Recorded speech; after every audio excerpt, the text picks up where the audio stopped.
Capítulo 161. Pistas de uma criatura divina, marionetes secretas.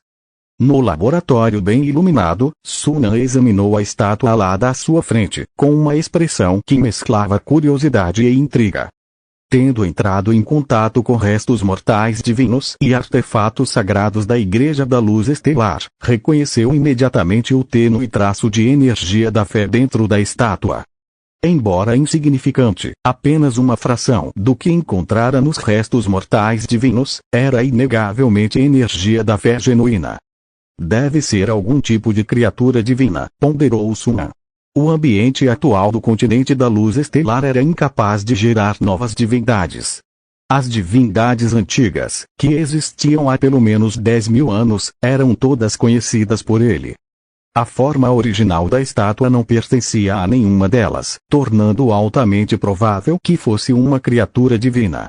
No multiverso, novas criaturas divinas nasciam constantemente, e a maioria não pertencia a raças específicas. Eram, em si mesmas, novas raças. Portanto, encontrar uma criatura divina que ele não reconhecia não era incomum. Será que esta criatura divina é nativa do continente luz estelar ou se veio de outro plano? Sunan estava mais inclinado a acreditar na primeira opção. Dado o estado atual do continente luz estelar, nenhuma criatura divina seria tola o suficiente para vir para cá voluntariamente. Aqueles capazes de viagens interplanares tinham níveis de vida muito superiores aos de aprendizes de mago. Entrar no atual continente luz estelar seria como humanos entrando em um ambiente com ar rarefeito, cada momento trazendo mais sofrimento. No entanto, se todos os crentes foram exterminados, por que a criatura divina não apareceu? Ou talvez ela simplesmente não se importe com os crentes devoradores de mentes. Essa possibilidade não estava fora de questão. Se a criatura divina tivesse nascido naturalmente, a energia da fé poderia ser mais prejudicial do que benéfica, tornando os crentes desnecessários. Os devoradores de mentes na cidade do Grande Olho poderiam ter simplesmente escolhido adorar a criatura divina por conta própria. De qualquer forma, descobrir pistas sobre uma criatura divina perto da Aliança Estelar não era algo para ser encarado levianamente. Encontrar o paradeiro da criatura era essencial. Isso adicionou mais uma tarefa à lista da equipe de exploração. Recuperando a compostura, Sunan retirou o osso do dedo divino e tentou extrair a energia da fé da estátua e canalizá-la para o osso. No entanto, não conseguiu. A energia da fé não era compatível com os restos mortais divinos. Sem escolha, Sunan deixou a energia da fé se dissipar lentamente. Energia da fé que não pudesse ser convertida em energia divina não lhe servia de nada. A quantidade de energia da fé era mínima. Mesmo se convertida, só aumentaria sua energia mental em 0,02 a 0,03, então ele não se sentiu muito decepcionado. Guardando a estátua, Sunan dirigiu-se ao escritório, onde Carolina e a Viúva Vermelha já aguardavam. Mestre, as duas mulheres se curvaram em uníssono. Bom trabalho desta vez, disse Sunan, sentando-se atrás da mesa e elogiando a Viúva Vermelha. É meu dever, mestre, respondeu a Viúva Vermelha com um sorriso, os olhos brilhando enquanto olhava sutilmente para Carolina. Carolina franziu os lábios e bufou silenciosamente. Virando-se para Carolina, Sunan perguntou: os exames de graduação para as 6 academias de cavalaria são em 2 meses. Como estão os preparativos? Todos os preparativos estão completos, mestre, respondeu Carolina prontamente. Sunan assentiu levemente. Após os exames de formatura, todos os alunos se juntarão à guarda dos cavaleiros e formarão novas equipes de exploração com os recém-chegados magos aprendizes de 2º nível. Deixe os preparativos com você. Precisamos acelerar a expansão da Aliança Estelar. Depois de Sheman e Cole, vários outros alunos, incluindo Arthur e Ethan, haviam recentemente avançado para o nível de 2º nível de magos aprendizes. A base agora contava com mais de 300 alunos, totalizando 303. Entre eles, 6 magos aprendizes de 2º nível. No futuro, esse número aumentaria em ritmo acelerado. Inicialmente, Sunan planejara formar uma terceira pequena legião de golems, mas estava ocupado com a criação de construções mágicas e não podia perder tempo criando marionetes. Além disso, o custo das construções mágicas era significativo, e a maior parte da renda da Aliança Estelar estava sendo investida nelas, não restando fundos extras para uma nova legião de golems. O único consolo era que os 3.000 novos cavaleiros, equipados com construções mágicas e armas encantadas, tinham capacidades de combate equivalentes a uma pequena legião de golems, alcançando o objetivo de expandir seu poder militar. Após os exames de graduação, a Guarda dos Cavaleiros terá 3.500 membros e continuará a crescer anualmente. Não é mais apropriado chamá-la de Guarda dos Cavaleiros. Vamos renomeá-la como o Regimento dos Cavaleiros Encantados. Sunan tomou a decisão final. A partir de então, o Regimento dos Cavaleiros Encantados se tornaria uma das forças militares mais importantes da Aliança Estelar. No ano de 1259 do calendário da Luz Estelar, durante um mês de Xia longo, as 6 academias de cavaleiros, escama de dragão, chifre de dragão, garra de dragão, olho de dragão, osso de dragão e sangue de dragão, deram as boas-vindas aos seus primeiros graduados. No terceiro dia do mês, 3.000 cadetes cavaleiros se reuniram na ilha de Cidade do Lago Obscuro, preparando-se para seus exames de formatura. A escala deste ano é muito maior que a do ano passado.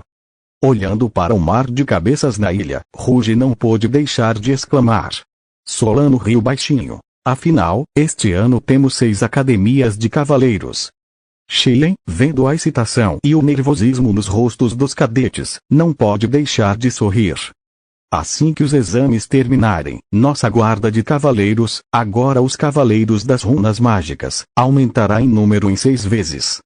Ruge sorriu. Você deveria ser chamado de capitão agora. Quanto maiores forem os cavaleiros das runas mágicas, maior será a posição do capitão Xian na Aliança Estelar, rivalizando até mesmo com a de aprendizes de mago. Xian riu e balançou a cabeça. Ele não se importava muito com o poder, mas sentia uma forte sensação de responsabilidade. Lord Sunan o havia nomeado pessoalmente como capitão dos Cavaleiros das Runas Mágicas, confiando-lhe a gestão de milhares de pessoas. Ele tinha que corresponder a essa confiança. Chega de papo furado, vamos trabalhar. Xian respirou fundo e disse seriamente. A partir deste ano, os Cavaleiros Rúnicos Mágicos assumirão os exames de graduação de cada turma. Esta é a nossa primeira vez como anfitriões e não podemos cometer erros. Ruge e Solano ficaram sérios, concordando solenemente com a cabeça. O mês inteiro de Summer Ridge foi passado em uma onda de atividades para a Aliança Estelar. O tempo rapidamente se transformou no mês de Blazin e Fury. Na sala de treinamento de magias, Sunan estava parado no centro da espaçosa área, imóvel. Com um leve comando mental, 10 mísseis mágicos surgiram do nada, transformando-se rapidamente em longas lanças do tamanho de braços. Eles se espalharam e uniram pelo ar, traçando trajetórias bizarras antes de convergir em um único ponto e simultaneamente perfurar o alvo humanoide a 100 metros de distância. O poder de ataque aumentou em cerca de 30 a 40%. Sunan assentiu satisfeito. Depois de quase 2 anos, seu treinamento em construção de magias finalmente atingiu 100%. Esta técnica avançada de magia, superada apenas em dificuldade por conjurações complexas e conjurações instantâneas, não decepcionou em seu poder. Embora possa parecer um aumento de apenas 30% a 40%, o dano cumulativo ao longo de uma batalha pode aumentar significativamente suas capacidades ofensivas. Mais importante ainda, a construção de magias aumentava significativamente a flexibilidade das magias. Por exemplo, controlar a trajetória de voo de mísseis mágicos.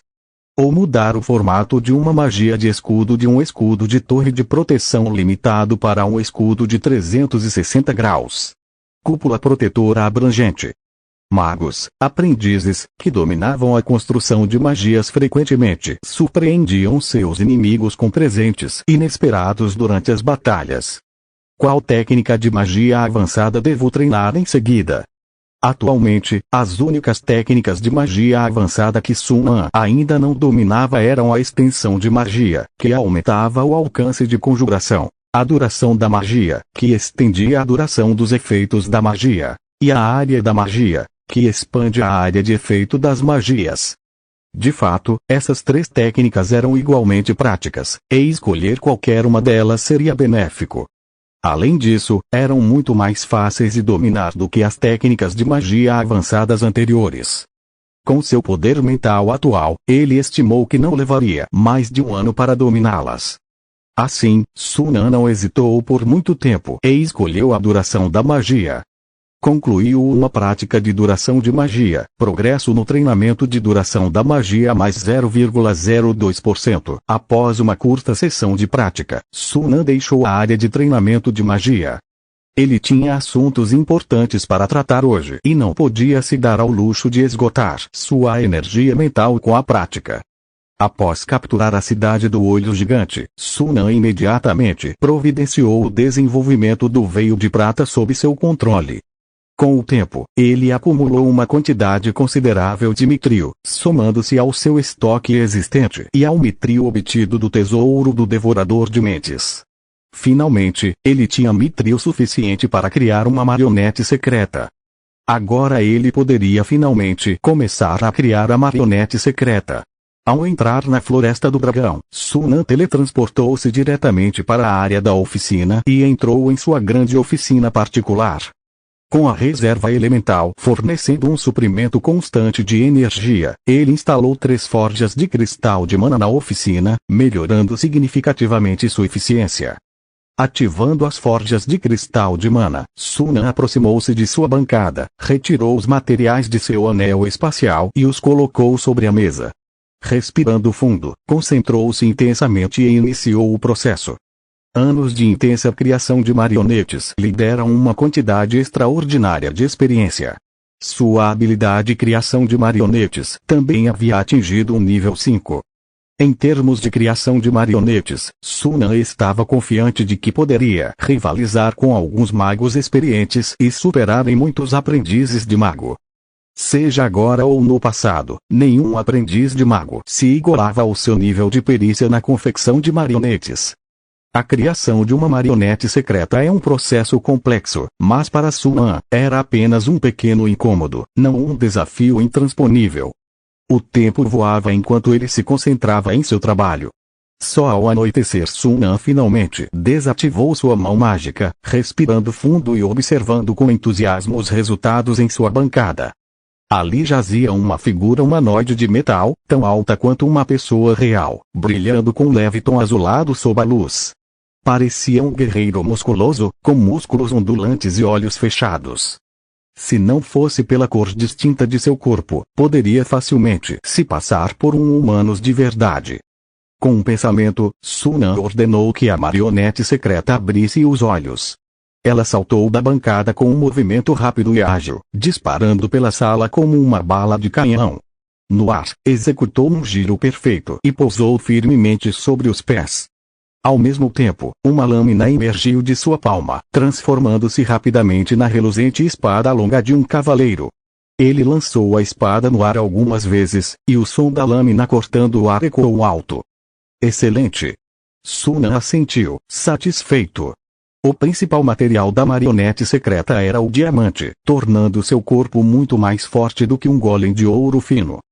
Sua força e velocidade de reação eram extraordinárias, tornando-o um combatente excepcional em combate corpo a corpo. No entanto, sua habilidade de conjurar magias era ainda mais impressionante. Mitril, a matéria-prima, possuía excelente maleabilidade e condutividade mágica. Combinado com um número significativo de gemas rúnicas de alto grau incrustadas em seu corpo, o fantoche secreto podia manipular partículas de energia. Além disso, Sun An havia encantado permanentemente o fantoche secreto com uma variedade de truques mágicos, magias de primeiro e segundo níveis, conferindo-lhe uma formidável capacidade de conjuração. Ativar essas magias era tão simples quanto ativar um item mágico, sem necessidade de encantamento e apenas uma pausa insignificante, quase equivalente a conjurar magias instantaneamente. Além disso, enquanto seu suprimento de energia não se esgotasse, ele podia conjurar magias continuamente. Nesse aspecto, a habilidade de conjuração do fantoche secreto superava em muito a maioria dos aprendizes de mago de terceiro nível. Embora a marionete secreta final não estivesse no mesmo nível de um mago completo, era significativamente mais poderosa do que um aprendiz de mago de terceiro nível. Após testá-la na área de treinamento de conjuração, Sunan ficou satisfeito com a força da marionete secreta equivalente à de um mago lendário de quarto nível. Mesmo ele, sem usar seu núcleo mágico ou vários itens mágicos, teria dificuldade para derrotar a marionete secreta. Para matá-la, precisaria usar suas gemas rúnicas de alto grau e marcas de linhagem. A força da marionete secreta era evidente.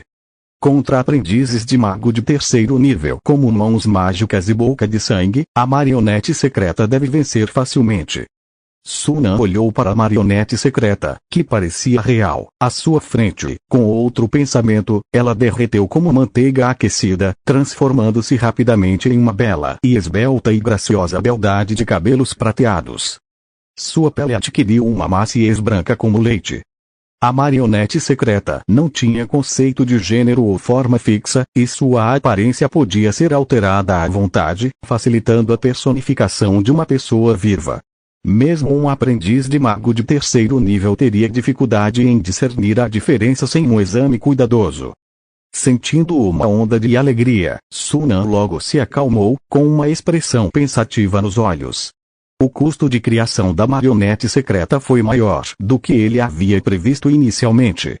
Para aprimorar suas capacidades de combate, ele a encantou com mais feitiços e adicionou vários aprimoramentos mágicos, elevando o custo para 100.000 moedas de ouro.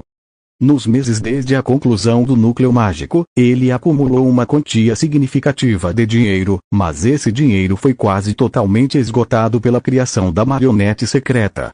Se não fosse pelo mitril que já havia estocado, ele não teria condições de comprá-lo.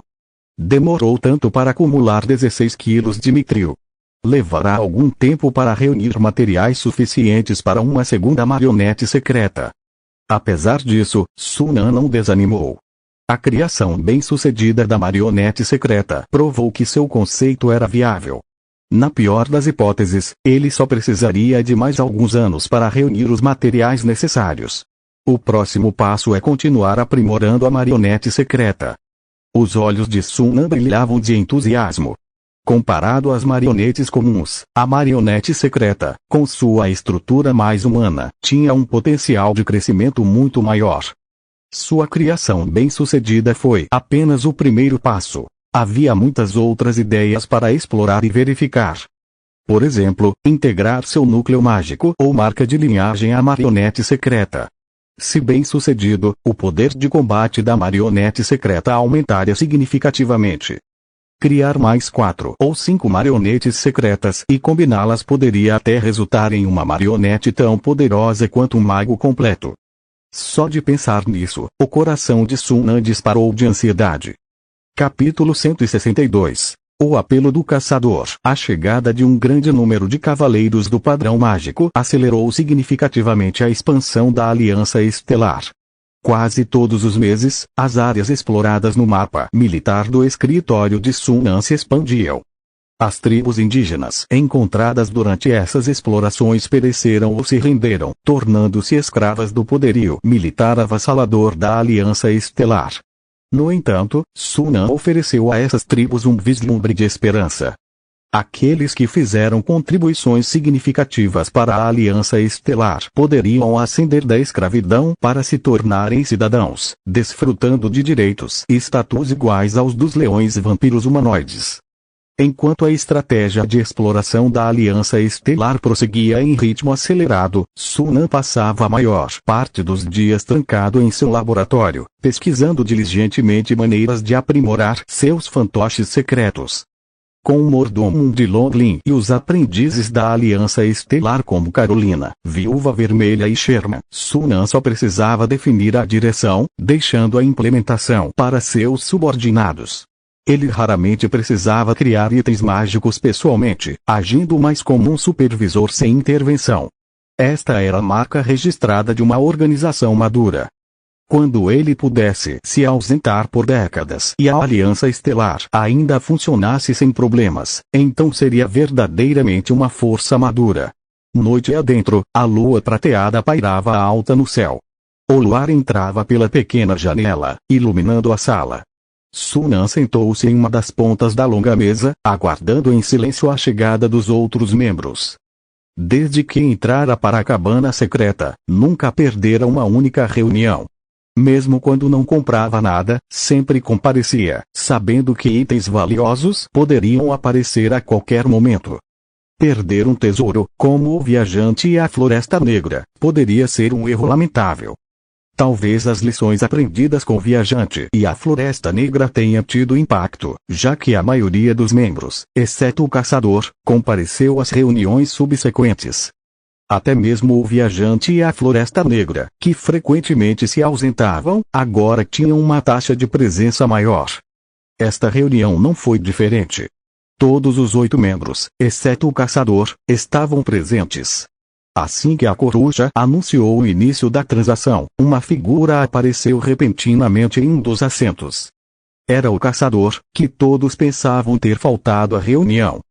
Pessoal, preciso da ajuda de vocês, disse o caçador imediatamente, com um tom de voz anormalmente grave. Os outros trocaram olhares. Finalmente, a coruja pigarreou e quebrou o silêncio. Caçador, o que está acontecendo? Fui alvo da Guilda da Imortalidade, disse o caçador, com a voz pesada. Eles querem a chave da Torre Estelar em minha posse e enviaram toda a sua força atrás de mim. Tentei de tudo, mas não consigo me livrar deles. Preciso da ajuda de vocês, pessoal. Você quer que a gente ajude você a repelir a Guilda da Imortalidade? Coração Vermelho perguntou baixinho. Não, o caçador balançou a cabeça. Essas pessoas estão obcecadas e continuarão me perseguindo mesmo que sejam repelidas uma vez. Preciso que me ajudem a eliminar os membros da Guilda da Imortalidade de uma vez por todas. A sala ficou em silêncio. Todos ficaram em silêncio, contemplando o pedido. Se fosse apenas para repelir a Guilda da Imortalidade, uma recompensa adequada poderia tê-los convencido. Mas matar os aprendizes de mago da Guilda da Imortalidade? De jeito nenhum. Qualquer pessoa racional sabia dos riscos de lutar contra aprendizes de mago do mesmo nível. Especialmente os da Guilda da Imortalidade. Eles não estavam dispostos a arriscar suas vidas por uma pequena recompensa. A menos que o caçador pudesse oferecer algo realmente atraente. O caçador entendeu isso. Vendo o silêncio, cerrou os dentes e disse: se tivermos sucesso, darei a cada um de vocês uma chave da Torre Estelar. Com isso, os olhos de todos na sala se iluminaram. As sobrancelhas de Sunan se ergueram. Parecia que seu palpite inicial estava correto. O caçador havia de fato colaborado com Evans. Só Evans possuía tantas chaves da Torre Estelar. Fechado. Esqueleto disse primeiro. Recompensas comuns não valiam risco, mas uma chave para a Torre Estelar era diferente. Representava a esperança de se tornar um mago. Mesmo com risco, valia a pena tentar. Os outros claramente compartilhavam pensamentos semelhantes. Após uma breve hesitação, a coruja, o coração vermelho, o viajante, a Floresta Negra e a Rosa concordaram um por um. Restaram apenas o cajado e Sunan. O caçador os encarou como uma expressão complexa. O cajado já tinha uma chave para a Torre Estelar, então a recompensa era menos atraente para ele. O mesmo se aplicava ao jogador. Com base nas informações que havia reunido, o caçador já havia adivinhado a verdadeira identidade do jogador. Evans havia mencionado que Sunan já possuía uma chave para a Torre Estelar, então essa recompensa provavelmente não lhe interessava muito. Na verdade, nenhum deles parecia inclinado a tomar uma decisão, provavelmente esperando por uma oferta mais atraente. Após um momento de hesitação, a mão do caçador estendeu-se sobre a mesa e 2 garrafas de poção surgiram do nada. Sob o luar, o líquido dentro dos frascos mudou de um azul profundo para um azul claro, brilhando com uma luz bela e etérea. Este é o Elixir da Aurora. O olhar do caçador percorreu Sunan antes de se fixar nos outros. Entre os presentes, apenas Sunan ouvira falar do elixir da aurora por Evas. Tomá-lo pode estender a vida de uma pessoa em cerca de 1/3, mas cada pessoa só pode tomar um frasco. Mais do que isso seria ineficaz. E este elixir tem efeito mínimo em aprendizes de mago, adicionando apenas de 5 a 10 anos à sua vida. Os outros, incluindo Vrayt, estavam visivelmente comovidos. Um elixir que prolongasse a vida era incrivelmente raro. Mesmo que acrescentasse apenas de 5 a 10 anos, ainda era significativo. Um aprendiz de mago de 3º nível, com a fusão de linhagens ou aprimoramentos físicos, só poderia viver pouco mais de 200 anos. Septer ficou imediatamente tentado. Após um momento de hesitação, disse: um elixir da aurora não é suficiente. Adicione gemas no valor de 20.000 moedas de ouro. Fechado. O caçador concordou sem pensar 2 vezes. Afinal, o ouro não sairia do seu bolso. O rico punho sagrado pagaria a conta. Então, virou-se para Sunan. Jogador, o que você diz? Sunan ficou em silêncio por um momento antes de falar lentamente. 2 elixires da aurora, mais uma chave para a Torre das Estrelas. Todos ficaram surpresos, o mesmo pensamento cruzando suas mentes. Que exigência gananciosa! Para a surpresa de todos, o caçador hesitou apenas por um momento antes de assentir enfaticamente. Certo, combinado. Espere. Vrayt protestou. Porque o jogador deveria ganhar muito mais pelo mesmo esforço? Os outros não expressaram seus pensamentos, mas seus olhares para o caçador e Sunan estavam cheios de insatisfação e confusão. Apenas o viajante permaneceu calmo. O caçador explicou calmamente. Porque o jogador é mais forte do que qualquer um de vocês. Os outros talvez não soubessem, mas, através dos canais do punho sagrado, ele estava ciente de algumas das façanhas de Sunan no submundo. Ele sabia que Sunan possuía um poder muito maior do que qualquer um na cabana da floresta. Nem mesmo Coruja Noturna conseguia se igualar a Sunan. Vendo que Vrayt ainda não estava convencido, o caçador olhou para Sunan. Este deu de ombros e, com um pensamento, um golem de metal dourado apareceu ao seu lado. O súbito aparecimento do golem assustou a todos, e eles se perguntaram onde Sunan havia escondido uma construção tão maciça. Sua atenção foi rapidamente atraída para a superfície brilhante do golem. Isto é, Mithril. Rosa, que já tinha visto um golem de Mithril antes, reconheceu-o imediatamente, arregalando os olhos em descrença. Um golem de Mithril. Os outros ficaram atordoados por um momento antes de olharem com espanto, confirmando rapidamente as palavras de Rosa. É mesmo um golem de Mithril. Como isso é possível? Todos estavam com expressões de descrença. Como o jogador poderia ter um golem de Mithril? Ele o obteve do legado de um mago. Não, isso era impossível. Mesmo que um golem de Mithril completo permanecesse no legado de um mago, um estranho não poderia obter controle sobre ele. Este não era um item mágico que pudesse ser usado apagando a impressão mental. O núcleo da alma de cada marionete tinha uma runa mental deixada por seu criador, que só poderia ser removida pelo próprio criador. Destruir o núcleo da alma também destruiria a marionete inteira, já que o corpo e o núcleo da alma eram um só. Mas se ele não obtivesse do legado de um mago, não poderia ser algo que o jogador tivesse criado, certo? Isso também era improvável. Além de onde o jogador obteve o design e da vasta quantidade de Mithril necessária, a habilidade necessária para criar uma marionete era um obstáculo significativo. O jogador era de fato habilidoso na criação de marionetes, mas será que suas habilidades atingiram tal nível? Por um momento, todos ficaram inseguros. Até mesmo o viajante e o caçador, que já conheciam a força de Sunan, ficaram profundamente chocados. Mas, independentemente disso, estava claro que, com um golem de Mithril à sua disposição, Sunan poderia desempenhar um papel muito mais crucial em lidar com a sociedade da imortalidade do que qualquer um deles. Até Vrayt, que estava mais insatisfeito, ficou em silêncio. Vendo que ninguém tinha mais objeções, o caçador disse firmemente: então está resolvido. Vamos assinar um contrato de alma, só por precaução. Todos concordaram, reconhecendo que isso proporcionaria segurança mútua. Quanto à compensação, não havia necessidade de discussão, mas o grupo discordava sobre como lidar com a sociedade imortal. Coruja Noturna e os outros eram unanimemente contra a exigência do caçador de exterminar a sociedade imortal. Era simplesmente irreal. Os magos aprendizes de terceiro nível geralmente tinham seus próprios meios de autopreservação.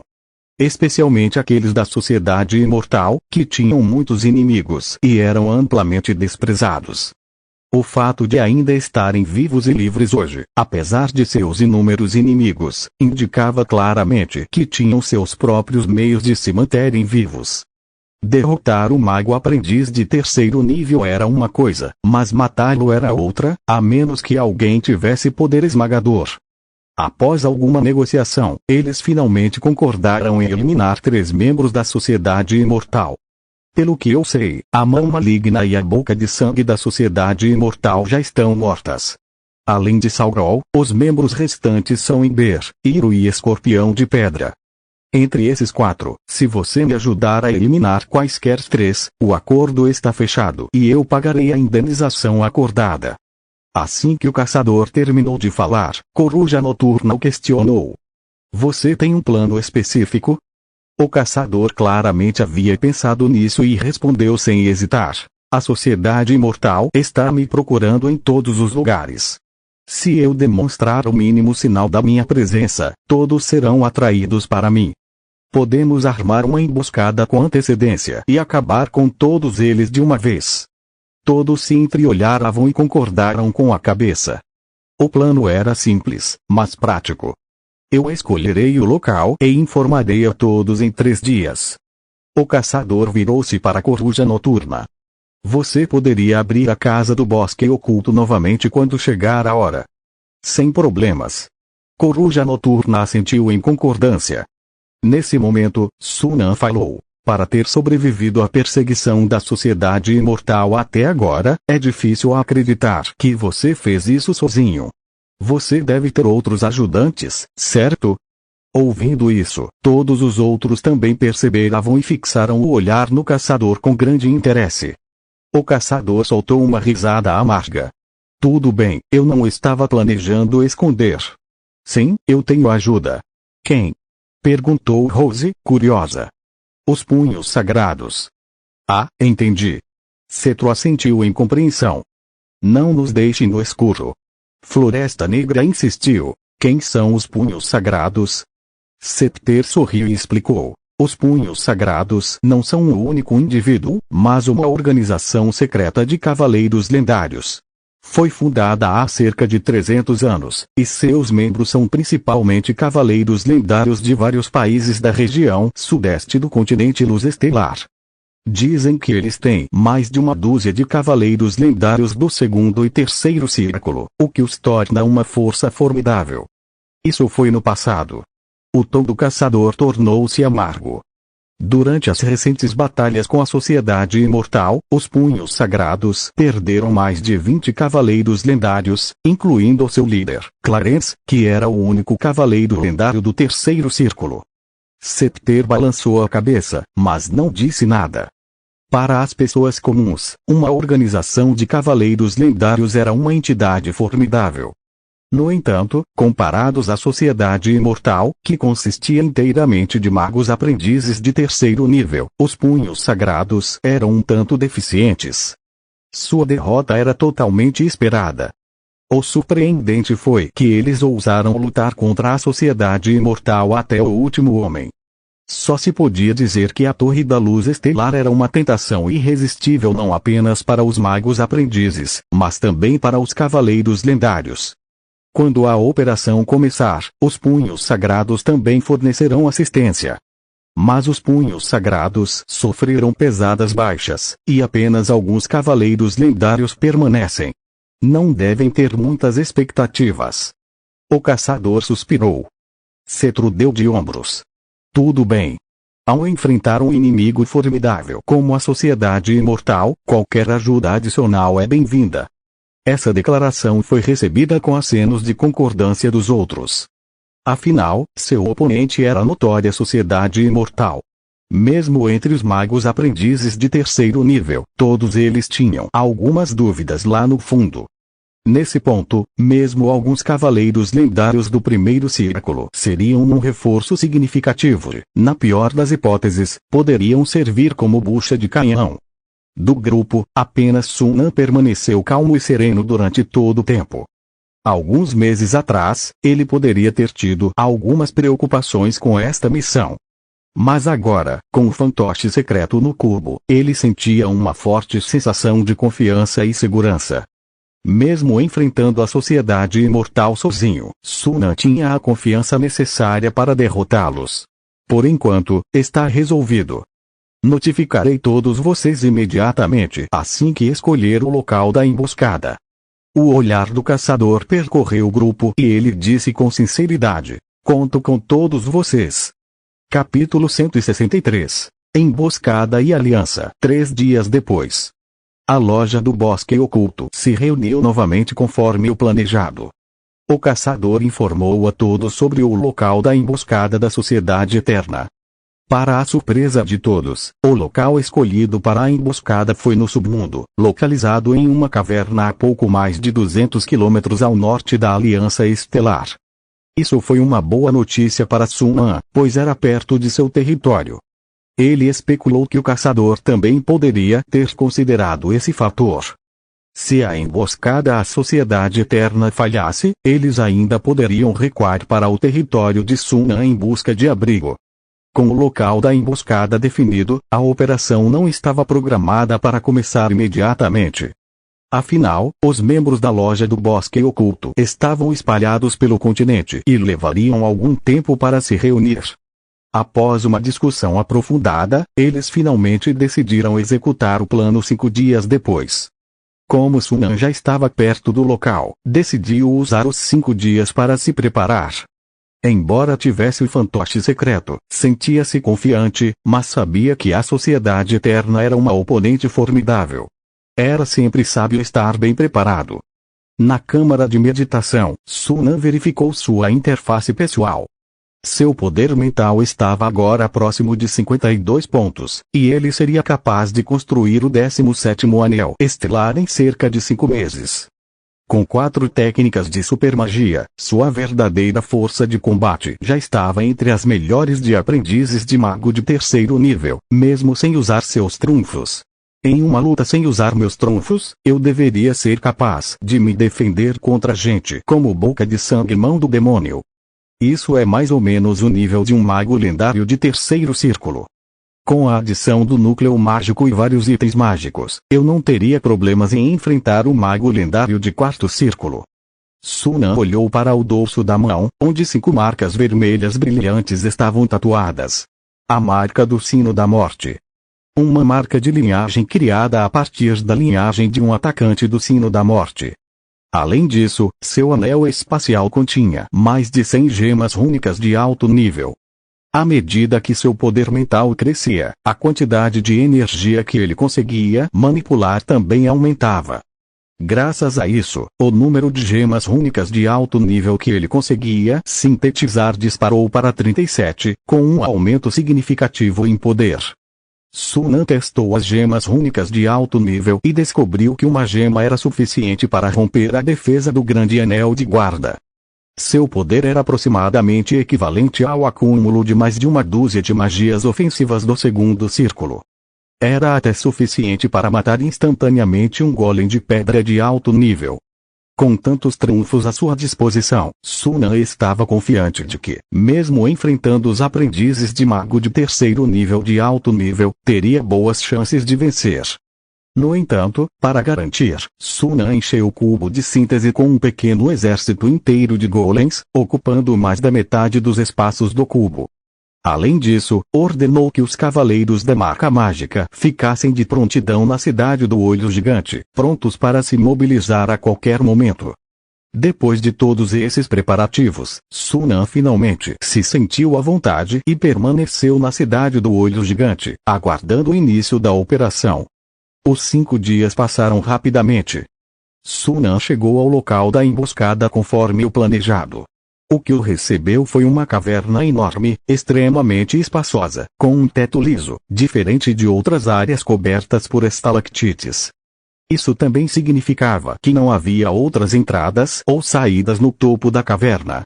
Da mesma forma, não havia outras aberturas nas profundezas da caverna, e tudo o que ele conseguia ver eram grossas paredes de rocha. A vasta caverna tinha apenas uma entrada, o que a tornava completamente selada. Sunan entendeu o plano. Assim que os membros da Sociedade Eterna fossem atraídos para a caverna e a entrada bloqueada, eles seriam como peixes em um barril. Belo lugar, comentou o Falcão Noturno. Quando Sunan chegou, todos os membros da Loja do Bosque Oculto, exceto o caçador, já estavam presentes. Notavelmente, todos ainda usavam longas vestes e máscaras, escondendo suas identidades como faziam na Loja do Bosque Oculto. Apenas Sunan estava sem máscara, mostrando abertamente sua verdadeira aparência. A princípio, todos ficaram surpresos com sua aparência. Recuperando a compostura, Cetro riu e disse: "Você é bastante aberto." Viajante também sorriu. Afinal, ele tem a confiança. A verdadeira identidade do jogador não era mais um segredo na Loja do Bosque Oculto. No entanto, por consideração a não ofender Sunan, ninguém havia revelado ativamente sua identidade, e todos haviam evitado o assunto. Agora que Sunan havia se revelado, isso mostrava que ele não se importava mais, e eles não precisavam mais se esconder. Ao ouvir as palavras de Viajante, todos olharam para Sunan com uma mistura de admiração. Só Sunan podia ser tão aberto. Com sua força e influência atuais, mesmo que sua verdadeira identidade fosse revelada, ele não tinha nada a temer. Sem mencionar que a presença do Golem Damantino por si só já era suficiente para dissuadir muitos mal-intencionados. "Onde está o caçador?" perguntou Sunan, olhando ao redor. "O tempo está quase acabando." Quando a voz de Coruja Noturna se perdeu, seu olhar se aguçou de repente, e ele virou a cabeça para olhar a entrada da caverna. "Eles estão aqui." Acompanhados pelo suave som de passos, 7 ou 8 figuras entraram na caverna. Liderando-os estava o caçador, seguido por 6 homens fortemente armados com auras formidáveis. Sunan olhou rapidamente e imediatamente os reconheceu como cavaleiros lendários, todos usando armaduras encantadas e empunhando espadas longas encantadas. "Peço desculpas por fazê-los esperar." Aproximando-se, o caçador primeiro se desculpou, depois apontou para os homens atrás dele e os apresentou. "Estes são Perveto e Moss, membros de alto escalão do Punho Sagrado. Ambos são experientes cavaleiros lendários do Segundo Anel. Estes são Kurt e Berger." O caçador então apresentou os 4 homens restantes. No entanto, além de um leve aceno de cabeça para Perveto e Moss como cumprimento, Coruja Noturna e os outros demonstraram pouco interesse nos outros 4. Afinal, aos olhos deles, os cavaleiros lendários do Primeiro Anel eram apenas bucha de canhão, enquanto os cavaleiros lendários do Segundo Anel ainda mereciam uma segunda olhada. O caçador entendeu isso e, após as apresentações, foi direto ao ponto. "Deixei alguns rastros deliberadamente pelo caminho, então acredito que os imortais nos alcançarão em breve. Por favor, tomem suas posições e preparem-se para emboscá-los." Os detalhes da operação já haviam sido discutidos, então todos imediatamente entraram em ação. O caçador, a Coruja Noturna, o Cetro e os membros do Punho Sagrado permaneceram dentro da caverna, enquanto os demais saíram em duplas para encontrar esconderijos pela área, prontos para bloquear a entrada da caverna assim que os membros imortais chegassem. Sunan foi emparelhada com Rose. As duas lançaram um feitiço de invisibilidade e borrifaram uma poção eliminadora de odores, depois começaram a esperar. O punho sagrado acabou, Rose sussurrou de repente.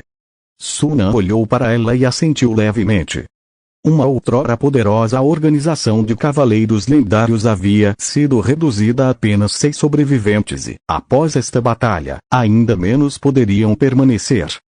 Mesmo que conseguissem eliminar a ameaça imortal, o punho sagrado não passaria de uma sombra do que era antes. Mas Sunan tinha outros pensamentos.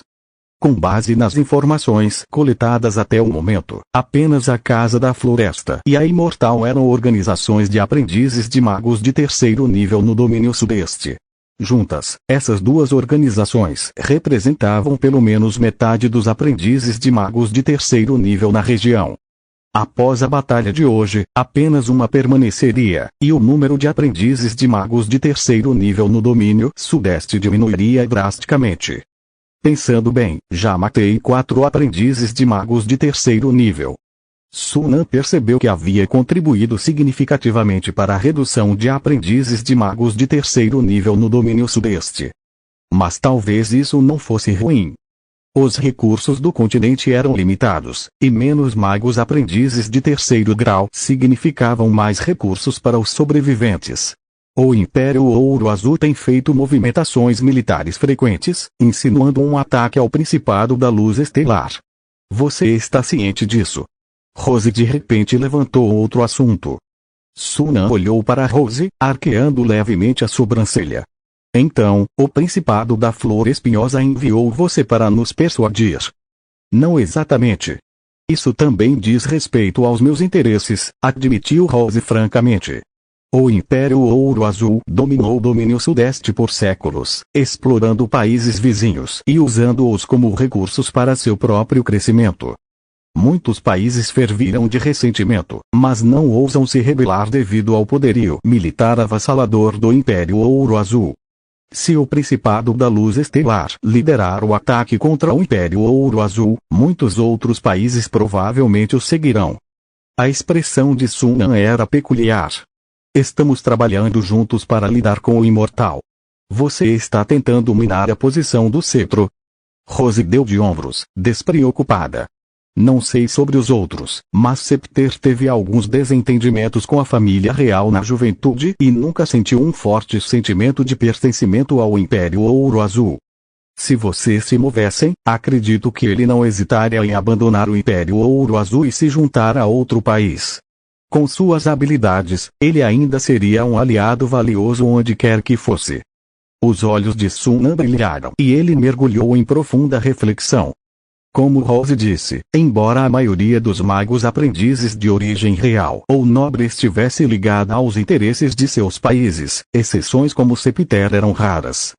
A prosperidade e o crescimento do Principado da Luz Estelar o beneficiariam e a Aliança Estelar.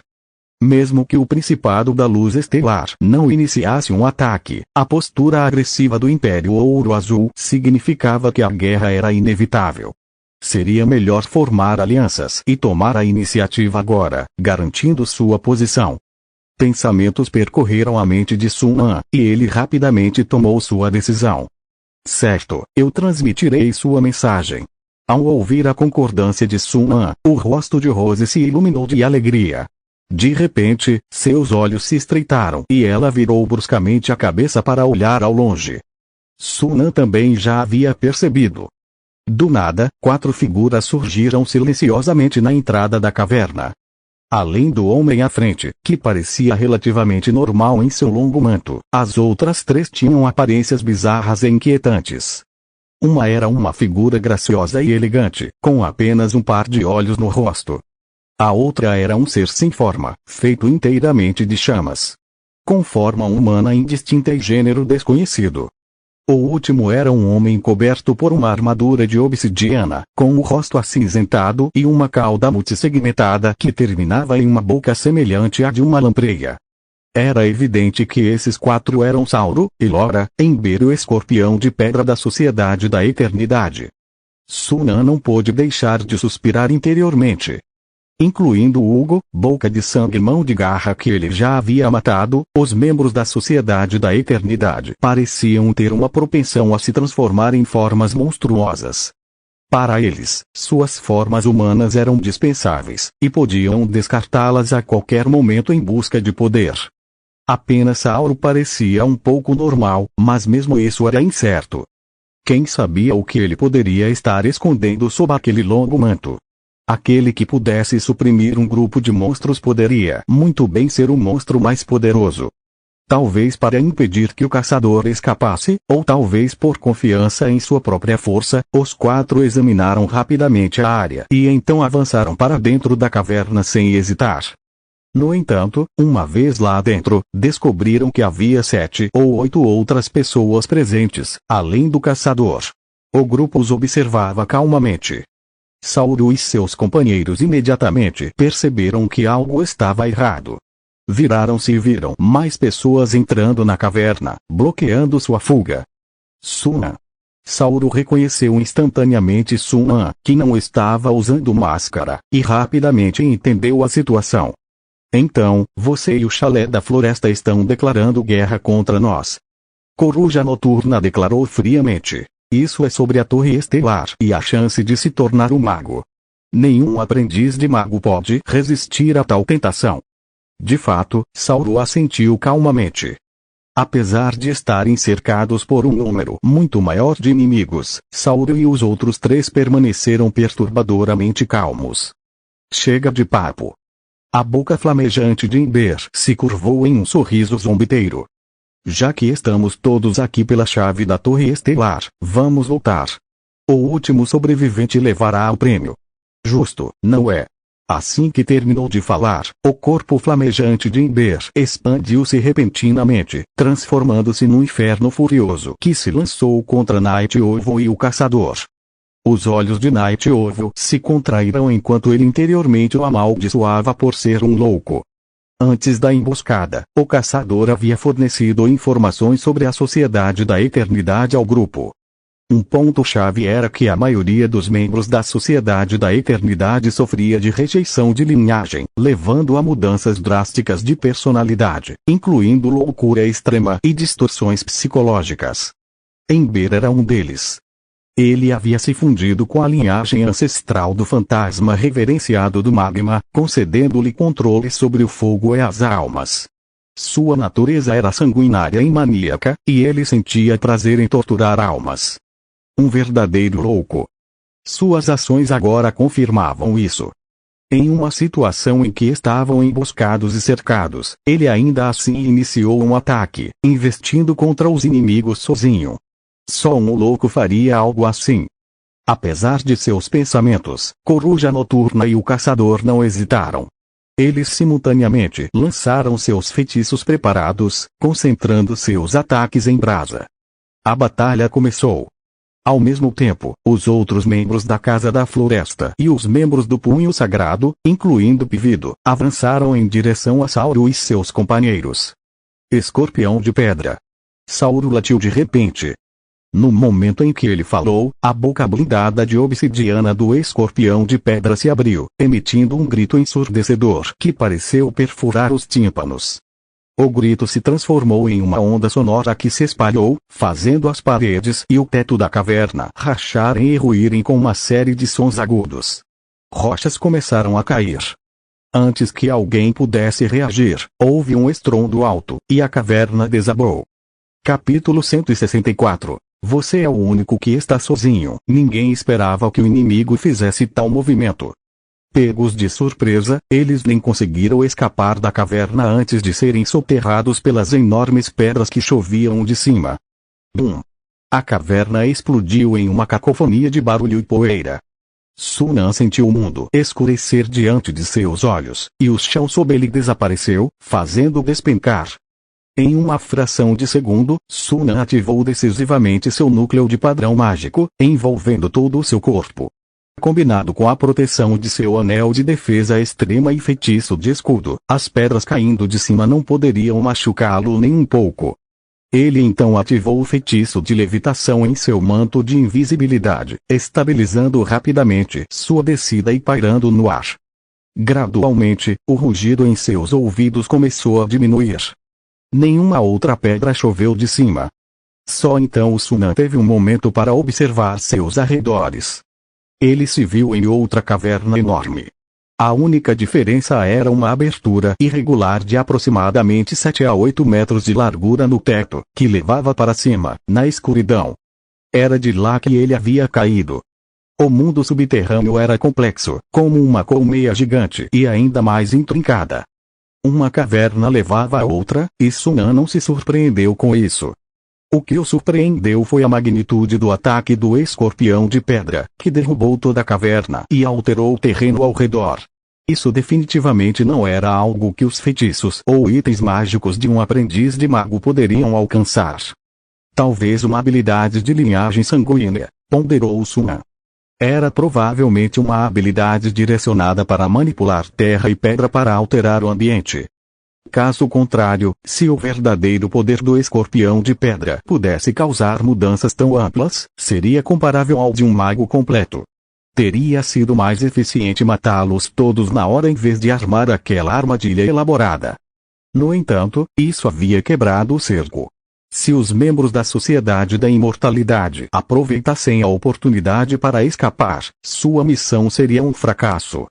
Mas esses lunáticos não vão embora assim. Como se confirmasse os pensamentos de Sunan, uma parte da parede rochosa a cerca de 40 a 50 metros à frente começou a se projetar lentamente, formando rapidamente a forma do escorpião de pedra. De fato, Sunan zombou, com o olhar fixo no escorpião de pedra. Escolher lutar em um lugar como este é um erro colossal que fará você se arrepender.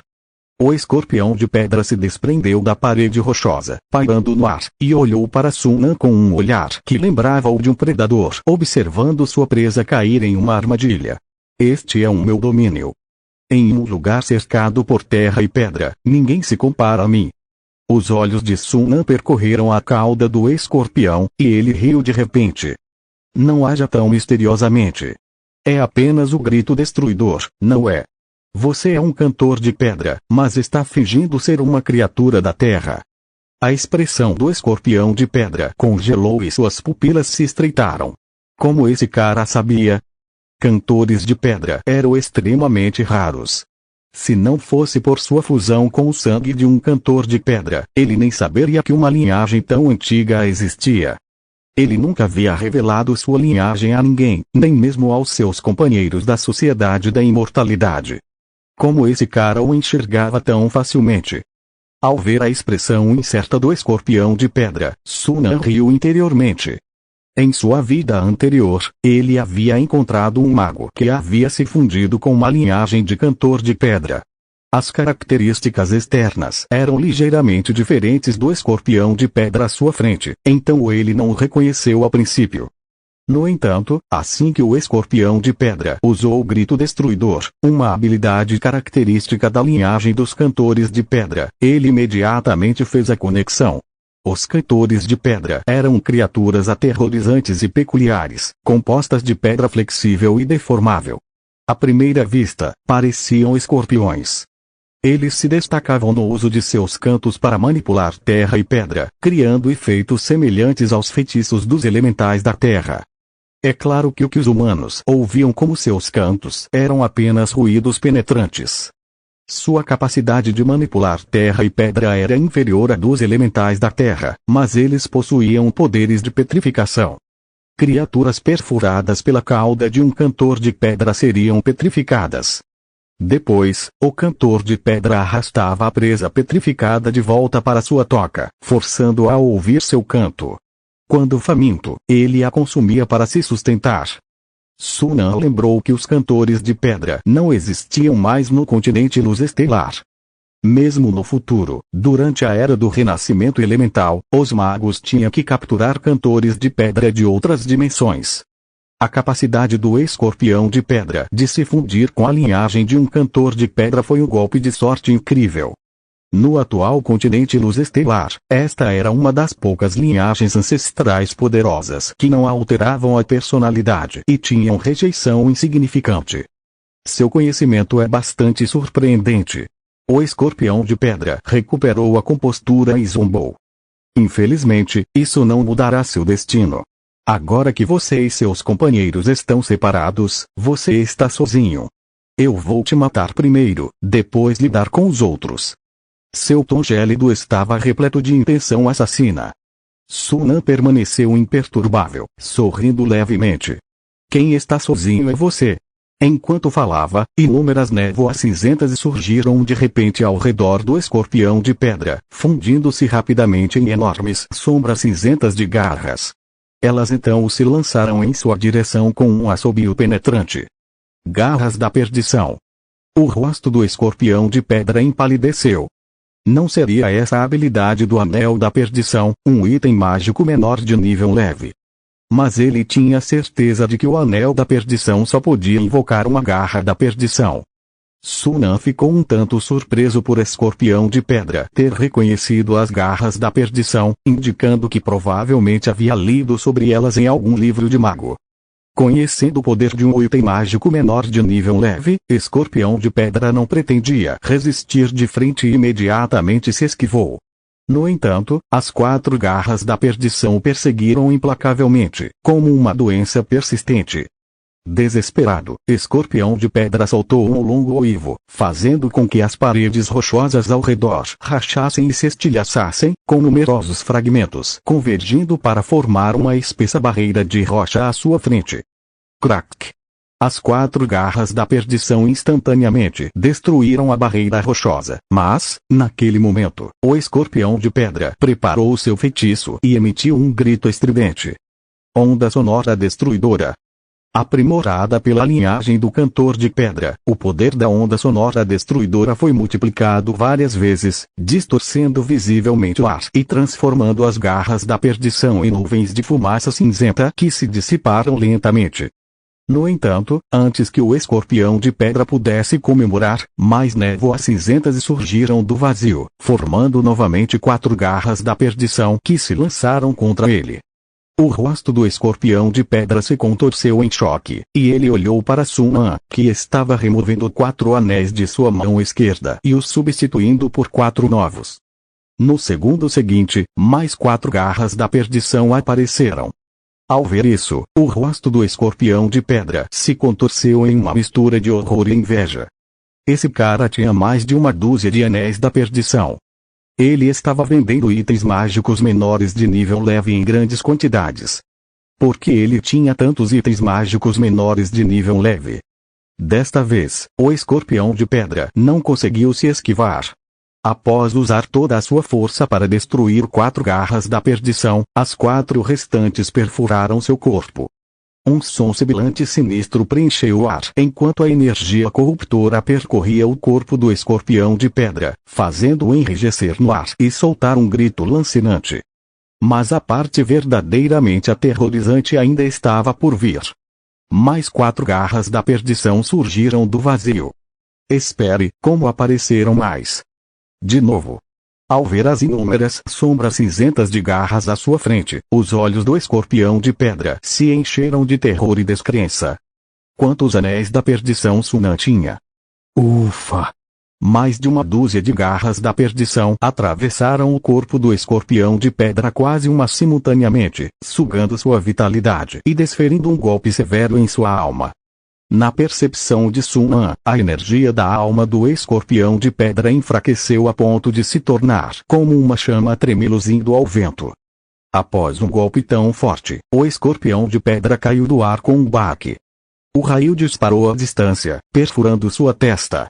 Enquanto sua consciência mergulhava na escuridão eterna, um único pensamento passou pela mente do escorpião de pedra.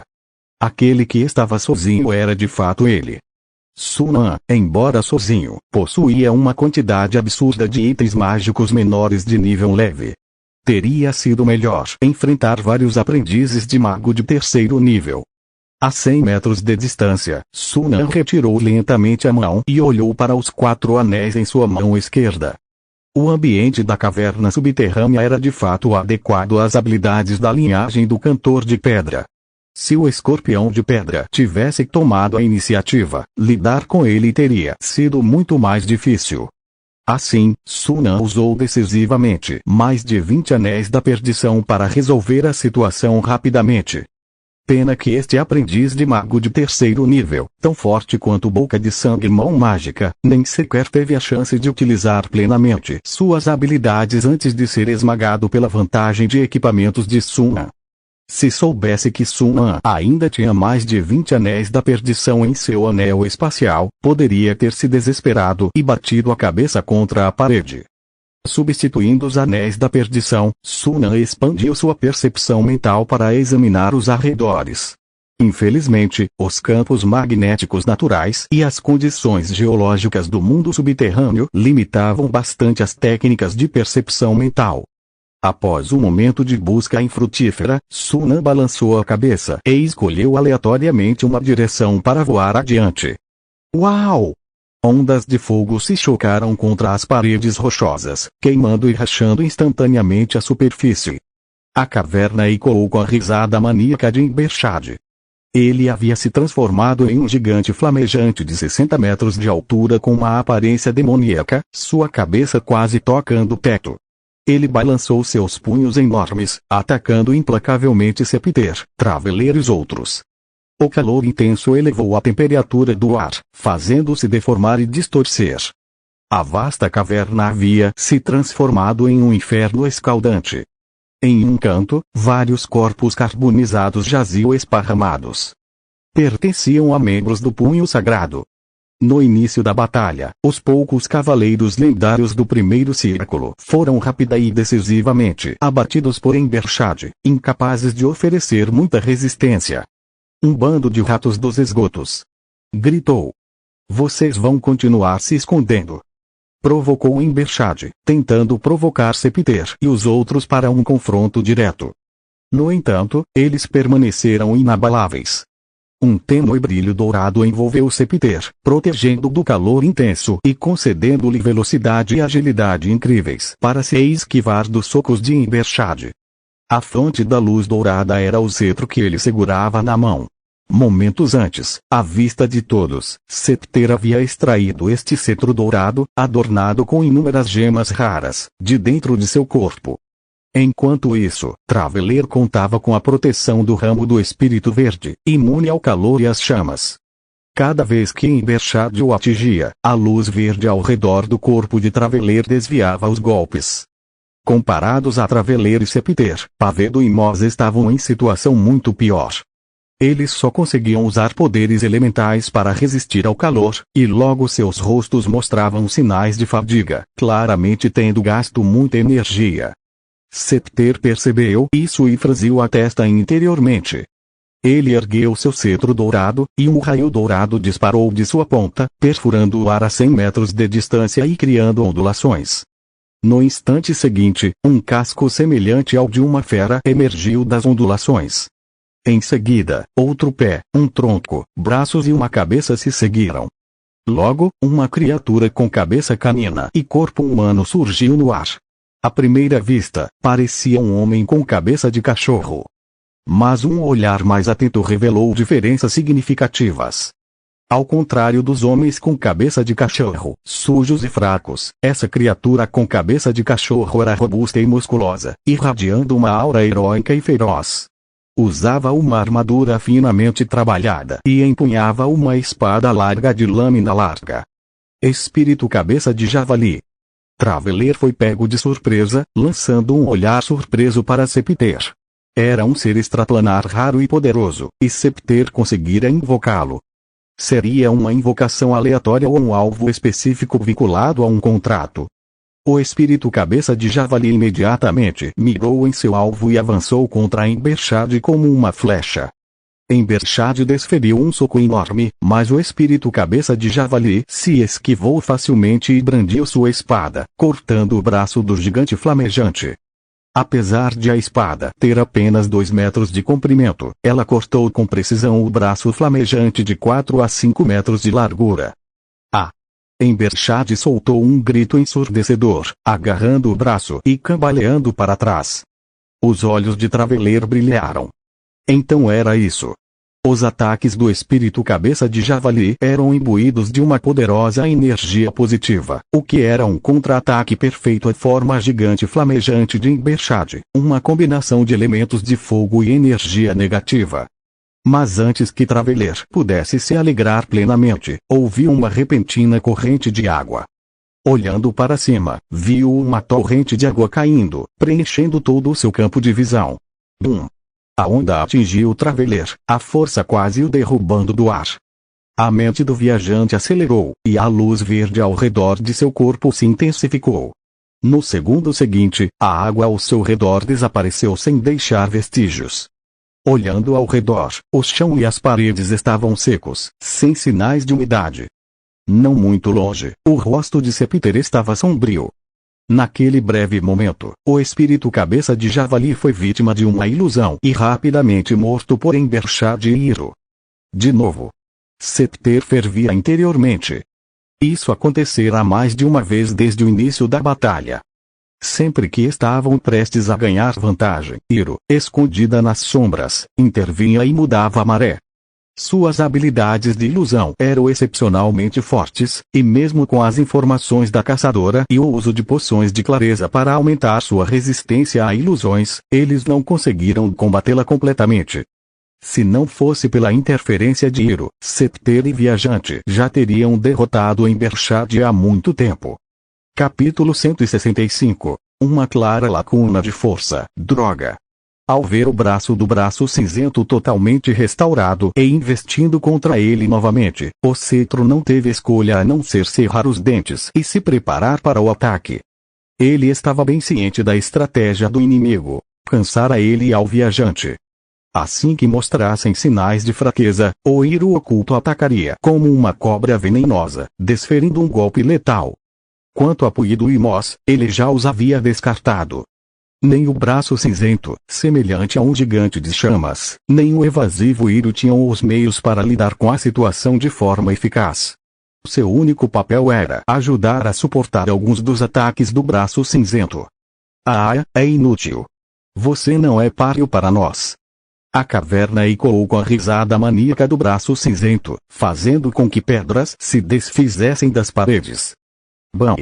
O punho do braço cinzento atingiu o viajante, cujo corpo brilhou como uma luz azul brilhante, neutralizando o ataque antes que a luz desaparecesse rapidamente.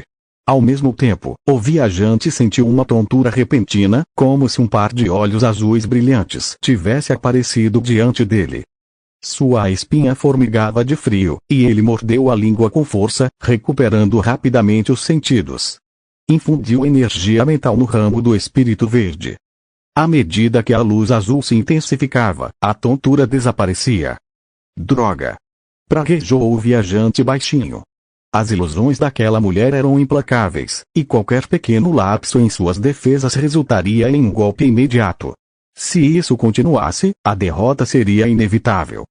Ele se virou para o cetro, encontrando seu olhar. Seus olhares se encontraram, e ambos entenderam instantaneamente as intenções um do outro. Sem hesitar, o viajante e o cetro dispararam em direções opostas. Braço cinzento parou por um instante, hesitante.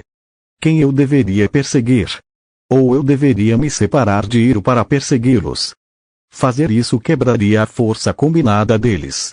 Em uma situação de 1 contra 1, ele não estava confiante de que conseguiria derrotar nem o cetro nem o viajante. Mas sua hesitação durou pouco.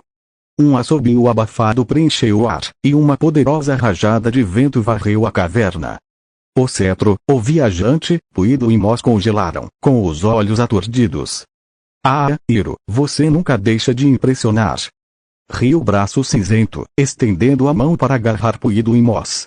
Suas enormes mãos flamejantes se fecharam, reduzindo-os instantaneamente a cinzas.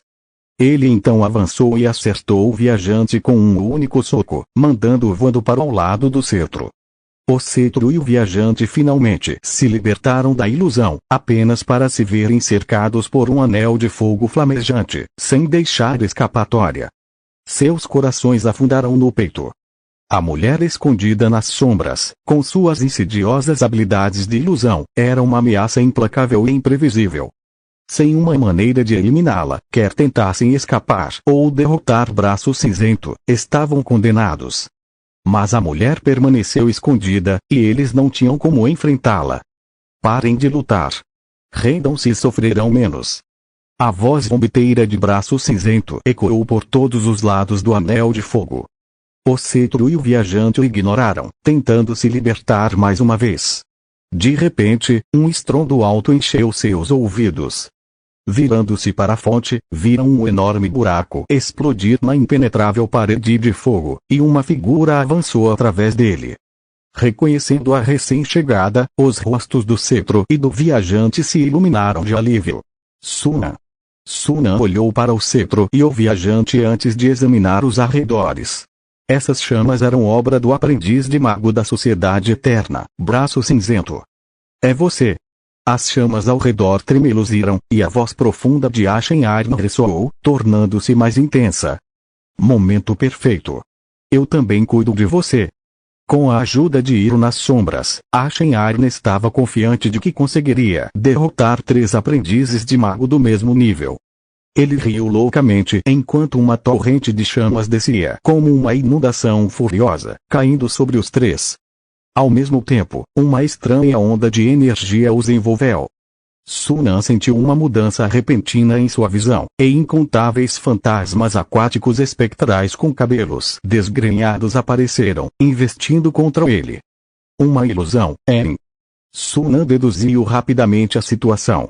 Não era de se admirar que o cetro e o viajante estivessem em desvantagem, mesmo com 2 contra 1.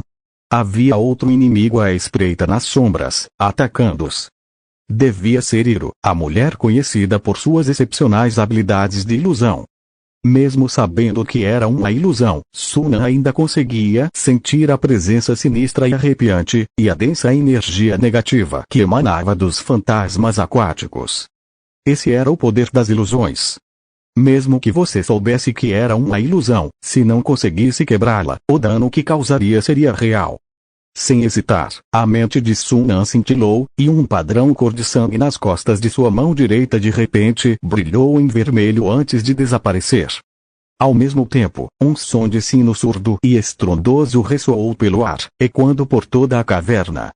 O fantasma aquático que havia se lançado contra Sunan parecia ter atingido uma barreira invisível, gritando enquanto se desintegrava em cinzas.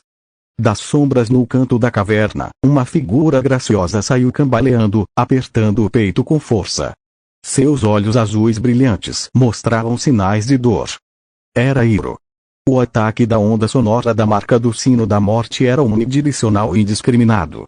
Cetro e viajante também foram afetados, mas como estavam mais distantes e tinham a proteção do cetro dourado e do ramo espiritual verde, sentiram apenas um leve desconforto. Hiro, que estava lançando uma ilusão sobre Sunan, recebeu todo o impacto devastador da onda sonora, sofrendo um ferimento grave. Outra que sofreu bastante foi Ember. A enorme parede de fogo absorveu a maior parte do poder da onda sonora, fazendo-a ferver como óleo respingado em água. Os gritos agonizantes de Ember ecoaram de dentro. Aproveitando a oportunidade, Sunan avançou em direção a Hiro e lançou um míssil mágico com um gesto rápido. 10 mísseis mágicos se dispersaram, traçando diferentes arcos no ar e convergindo para Hiro de todas as direções, bloqueando completamente qualquer chance de esquiva. Cetro, observando a distância, arregalou os olhos em choque. Construção de feitiços. Mas ainda mais chocante estava por vir. Após os mísseis mágicos, um brilho vermelho brilhou na palma da mão de Sunan, e um raio ardente foi disparado como uma flecha. Não houve pausa entre os 2 feitiços. Aceleração de feitiços. Septer respirou fundo. Outra técnica metamágica. 2, não, 3, se contarmos o silêncio de feitiços. Sunan havia dominado tantas técnicas metamágicas. Hiro e Ember também foram pegos de surpresa. Uma parede de vento e água se formou à frente de Hiro, refletindo o raio ardente.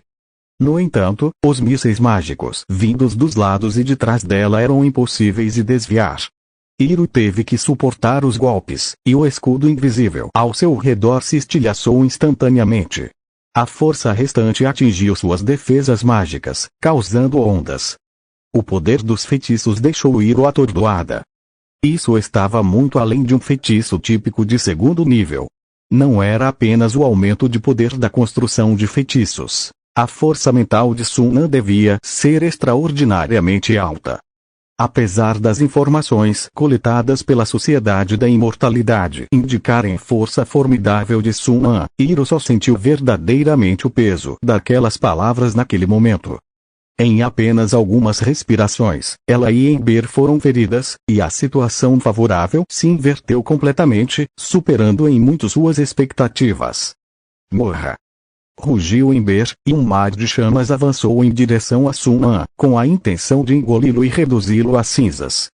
A expressão de Sun An permaneceu inalterada. O colar de gelo em seu pescoço brilhava fracamente, e uma onda de choque de frio extremo irradiou dele. Crack! As chamas crescentes foram instantaneamente extintas, transformando-se em partículas congeladas que caíram no chão. As chamas infinitas diminuíram visivelmente e a temperatura do ar caiu drasticamente. Ah! Ember soltou um grito estridente, a dor intensa o levando ao frenesi. As chamas aumentaram e cresceram novamente enquanto ele rugia. Sun An zombou, lançando feitiços para manter Hiro ocupada, impedindo-a de conjurar suas ilusões, enquanto sacava outro colar de gelo. Outra onda de frio glacial a atingiu. Depois, uma terceira e uma quarta. Cetro e Viajante ficaram perplexos. Puderam ver que os colares eram todos itens mágicos menores, e foi exatamente por isso que ficaram tão atordoados com as ações de Sun An. Nunca tinham visto ninguém usar itens mágicos menores assim antes. Outros aprendizes de mago tratavam itens mágicos menores como trunfos, usando-os apenas em momentos críticos. Sun An, por outro lado, os usava como consumíveis, um após o outro. Isso era simplesmente extraordinário. Quando terminaram de processar a informação, Sun An já havia sacado seu 7º colar de gelo. Ele devia ter mais itens mágicos menores do que itens mágicos alquímicos. Onde ele conseguiu todos eles? Sob os ataques repetidos, a ferocidade de Ember havia diminuído. As chamas que antes enchiam metade da caverna haviam encolhido para cerca de 2 metros de altura, retornando à forma humanoide. Mas a cor era normalmente fraca, como se pudesse se extinguir a qualquer momento. O rosto feito de chamas estava repleto de horror e medo semelhantes aos humanos. Toda a raiva e loucura de antes haviam sido destruídas por Sun An, deixando apenas terror. O que está acontecendo com aquele cara? Por que ele tem tantos itens mágicos de microluz? A situação havia se invertido completamente. Agora, eram Eugene e Elora que consideravam recuar. As duas estavam completamente intimidadas por Sun An, percebendo profundamente que não eram páreo para o homem à sua frente. A ideia de fugir involuntariamente as invadiu. Sem hesitar, ambas recuaram apressadamente, acelerando em direções diferentes. Van e Voyager assistiram a essa cena com uma mistura de espanto e admiração. Eles haviam se esforçado ao máximo e ainda assim falharam em derrotar Elora e Eugene, chegando a ficar em desvantagem. No entanto, no momento em que Sun An apareceu, ele os forçou a recuar em pânico. A disparidade era gritante. Voyager, tendo testemunhado a destreza de Sun An em primeira mão ao derrotar Boca de Sangue Mão Mágica, estava de certa forma preparado. No entanto, esta foi a primeira vez que Vance viu a verdadeira força de Sun An em ação. Ele sempre soube que Sun An era forte, mas nunca imaginou que ele seria tão formidável. Apesar do espanto, Van e Voyager não ficaram de braços cruzados. Rapidamente se moveram para interceptar Elora e Eugene. Parem de lutar. Se renderem agora, talvez sofram um pouco menos, disse Voyager com um sorriso irônico enquanto olhava para Eugene. A ironia pairava no ar, pois Eugene havia dito exatamente a mesma coisa momentos antes. Eugene cerrou os dentes de raiva, mas não parou de se mover. Ele lançou uma onda feroz de chamas em direção a Voyager. Se fosse pego ali, sabia que estaria condenado assim que Sun An interviesse. Voyager, no entanto, também entendia isso. Ele nem tentou se esquivar do ataque de Eugene, confiando na luz verde que emanava de seu corpo para resistir. Essa breve demora deu a Sun An a abertura de que precisava. Incontáveis raios prateados ofuscantes rasgaram a escuridão, atingindo como relâmpagos a distância e engolfando Eugene em uma tempestade de metal. Os sons crepitantes do metal cortando o ar eram quase contínuos, fundindo-se em um único rugido ensurdecedor. A tempestade de metal prateado obliterou completamente a área onde Eugene estava. Voyager deu vários passos para trás, com o coração disparado enquanto observava a cena se desenrolar. Magia. Não parece. Poderia ser um item mágico? Mas mesmo itens mágicos de microluz não deveriam ter esse tipo de poder aterrorizante, certo? Mesmo de lado, Voyager podia sentir a força avassaladora da tempestade de metal prateado. Se ele tivesse sido alvo, mesmo com o ramo do espírito verde, duvidava que pudesse resistir completamente. Após cerca de 10 segundos, a tempestade de metal se dissipou gradualmente. O corpo de Eugene não estava à vista, deixando apenas fios de fumaça e um anel espacial para trás. Sunan estendeu a mão e o anel espacial voou para sua palma. Sem hesitar, ele se virou e voou em direção a Elora. Ao ver a morte de Eugene à distância, o coração de Elora afundou. Ela queria fugir, mas a varinha a segurava firmemente no lugar. Bam! Naquele momento, a parede de pedra próximo explodiu de repente. Detritos voaram para todos os lados enquanto várias figuras irrompiam. No túnel escuro, Rose e Redeart voavam em pânico. Os únicos sons no túnel silencioso eram suas respirações rápidas e ofegantes. De repente, Redeart soltou um palavrão. Droga, como chegamos a esse ponto? Rose suspirou profundamente, mas não respondeu. O uivo longo e repentino do escorpião de pedra havia destruído a emboscada, dispersando seus companheiros e anulando sua vantagem numérica. Quando ela recobrou os sentidos, viu-se sozinha. Demorou um pouco para encontrar Redeart e Skeleton, mas logo encontraram Sauro. A batalha começou instantaneamente. Somente após o combate, Rose percebeu quão aterrorizante o fundador da Guilda Eterna realmente era. Apesar da superioridade numérica, eles foram subjugados em poucos minutos e tiveram que se dispersar para escapar. Durante a fuga, Rose e Coração Vermelho se reuniram. Após uma breve discussão, decidiram encontrar os outros e se reagrupar antes de confrontar Sauro novamente. Enquanto voavam para frente, Rose parou de repente, sua expressão mudando. Há movimento. Coração Vermelho se pôs em posição de sentido e ouviu atentamente, de fato, ouvindo sons vindos de longe. Ambos imediatamente ficaram cautelosos.